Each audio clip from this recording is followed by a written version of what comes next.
Hey everyone, David Chen here. Let's talk about Quibi, because I hate myself, so why not? For those who don't know, Quibi is a new service that launched for mobile devices in April of 2020. It promised these 5 to 10 minute videos that you could kind of watch on your phone while you're waiting in line at the grocery store or picking up your kid or whatever. And of course, we don't really do those things anymore because of the pandemic, but there are a lot of questions as to whether Quibi could have survived even in non-pandemic times. This week was a particularly rough week for Quibi, and so I thought I'd make a video to summarize some of the headlines around Quibi and talk about what exactly went wrong with this service. Things got off to a rocky start early this week when Benjamin Wallace published a piece over at Vulture entitled, "Is Anyone Watching Quibi?"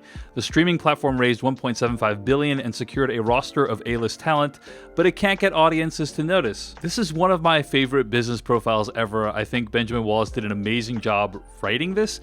There are so many brilliantly articulated sections, but just the anecdotes are really striking. Probably my favorite bit from the story is right here in this section when Wallace is asking the CEO, Meg Whitman, about what her favorite shows are. He writes, "People have wondered why Katzenberg and Whitman in their late and early 60s respectively, and not very active on social media, would believe they have uniquely penetrating insight into the unacknowledged desires of young people. When I ask Whitman what TV shows she watches, she responds, 'I'm not sure I'd classify myself as an entertainment enthusiast, but any particular shows she likes? Grant,' she offered, on the History Channel.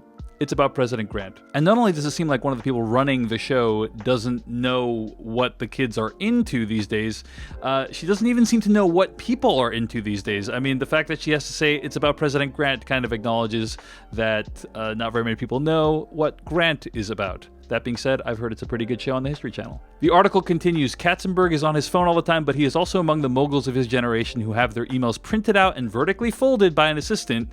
In enthusing about what a show could mean for Quibi, Katzenberg would repeatedly invoke the same handful of musty touchstones: America's Funniest Home Videos, Siskel and Ebert, and Jane Fonda's exercise tapes. When Gal Gadot came to the offices and delivered an impassioned speech about wanting to elevate the voices of girls and women, Katzenberg wondered aloud whether she might become the new Jane Fonda and do a workout series for Quibi. Apparently her face fell," says a person briefed on the meeting. "Mine would too, Gal. Mine would too." What becomes clear from reading this profile is that Whitman and Katzenberg don't really have their finger on the pulse of the entertainment industry from a demand standpoint. Certainly, Katzenberg seems to know his way around town. You don't just get to $1.75 billion raised unless you have a really good track record and some amazing context in your Rolodex, so props for that. But I would be shocked if either Whitman or Katzenberg knew how to send a Snapchat message or do an Instagram story or make a TikTok, which is really very much where a lot of the attention and energy and creative effort is going these days on the internet. And not only that, all those things I just mentioned are free to view, which gets us to where Quibi might have gone wrong. Now, Quibi launched with a free 3-month trial, and those 3-month trials that people signed up for at launch expired this month. And so people are starting to learn how many people are willing to pay for the $5 per month of ad-supported Quibi. And the numbers are not good. Let's take a look at this piece over at The Verge. Quibi reportedly lost 90% of early users after their free trials expired. The struggling streaming video platform has a not-so-great conversion rate. And if you go down here, you'll see here, according to Sensor Tower, the short-form video platform Quibi signed up about 910,000 users in its first few days back in April. Of those users, only about 72,000 stuck around after the 3-month free trial, indicating the app had about an 8% conversion rate. That conversion rate is not so bad. According to Sensor Tower, Disney managed to convert a comparable 11%, but that was out of 9.5 million people. Now, there have been many reports about what Quibi's actual goals were for year one, but it's in the millions. I've seen numbers thrown around like around 7 million, 9 million. Whatever the case, Quibi is going to come in way under that amount, by the millions. So all this stuff makes me ask, what is it exactly that went wrong with Quibi? Why aren't people converting their subscriptions to paid? Why isn't this thing catching on? I have a few theories. Number one, the shows weren't good enough. Now, I'm not saying the shows on Quibi were terrible necessarily, although at best they felt like kind of a longer show arbitrarily cut up into 10-minute chunks in a way that I didn't really feel like I wanted to watch. The problem is that with a service like this, you really need to have a must-watch show in order to get people to your platform. Netflix understood this, which is why they paid a bunch of money for House of Cards, not when they first launched online, but like close to that time. There was nothing on Quibi that made people say, hey, you got to get on Quibi to watch this show. There were shows that I liked and appreciated, like Reno 911 reboot and stuff like that, but very little that felt essential. And that maybe is by nature of the platform, which is supposed to be a quick bite. You know, it's supposed to be super quick and something you watch in between things. So by very nature of the platform, it kind of fights against the idea of having a show that you must devote all of your attention to because you have nothing else on your mind right now. Possibility number 2, corporate infighting. According to this Vulture piece, there were a lot of conflicts between Katzenberg and Whitman. From the beginning, observers wondered how the Katzenberg-Whitman partnership would work. They had complementary skills, but each was used to being in charge. As the Wall Street Journal recently reported, 2 months into Whitman's tenure, tensions between the two executives had ratcheted so high that she considered quitting unless he changed what she saw as his dictatorial and micromanaging behavior. Strong opinions and personalities in Hollywood are not a new thing.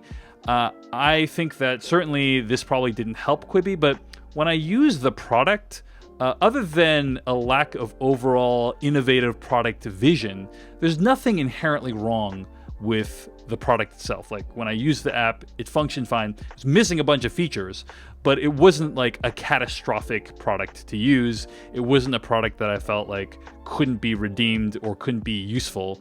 And so I think the infighting really hurt, but I don't know that it was solely responsible or even significantly responsible for Quibi's demise. I think there's a third possibility that really explains it for me, and it's really well articulated by Kyle Buchanan over on Twitter. He writes, "Here is the question about Quibi that they were never able to convincingly answer. Why would you pay more for less? If you're charging an amount comparable to Netflix, Hulu, and Disney Plus, but giving the consumer less to watch, both in volume and running time, how is that a compelling ask? Quibi costs $5 per month with ads, $8 per month without ads. That is just a lot of money to pay when there are tons of streamers out there like Netflix, Disney Plus, Amazon Prime, Hulu, and not to mention all the free options. You can watch tons of free short bite-sized videos on Twitter, on Instagram, on TikTok.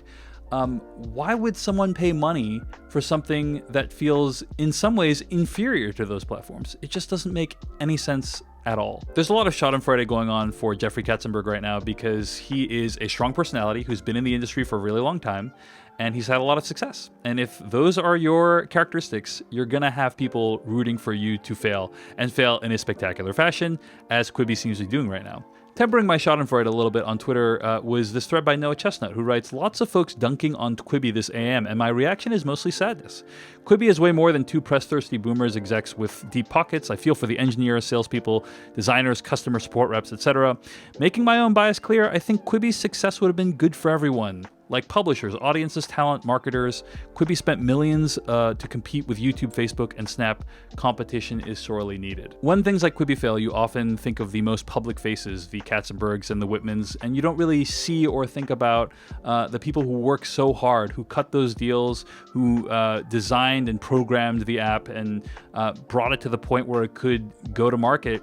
And I do think that even though I do have a little bit of schadenfreude for this app, I do also feel for all the people who were involved who thought they were trying to write the future of apps or video or media, and for whom that clearly hasn't worked out. But ultimately, at the end of the day, Quibi feels like a solution in search of a problem. People were already figuring out ways to consume mobile video for free or for very low cost on their own using what was already out there. And the idea of having an app that charged you money to do the same just felt completely unnecessary. And a couple $1 billion worth of high quality programming wasn't going to change that, pandemic or not. That's my assessment at least, but I'd love to know what you think. Why do you think Quibi is not doing well? Do you think they can pull it back from the brink? Let me know in the comments. And if you're enjoying this video and want to hear more analysis and reviews and discussion from me, David Chen, hit like or subscribe. Hit that bell icon. That's the only way that you will get notifications if I post a new video. And thanks for watching. See you in the next one.